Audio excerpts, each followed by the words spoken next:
Kurio trenerio treniruotės įdomesnės? Kurio trenerio treniruotės sunkesnės? Kuris treneris garsiau kalba arba rėkia? Šitą pusę. Kuris treneris, jūsų manymu, yra linksmesnis? Kurio trenerio yra sunkiau sportuoti? Šitas tai geras klausimas.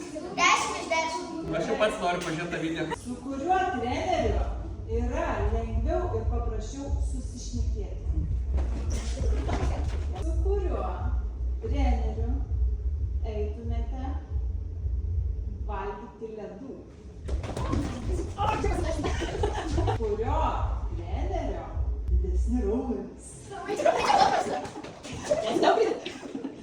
Pas kurį trenerį treniruotėje įmanoma daugiau ne apie šokius paplepėti? Pas kurį trenerį eitumėte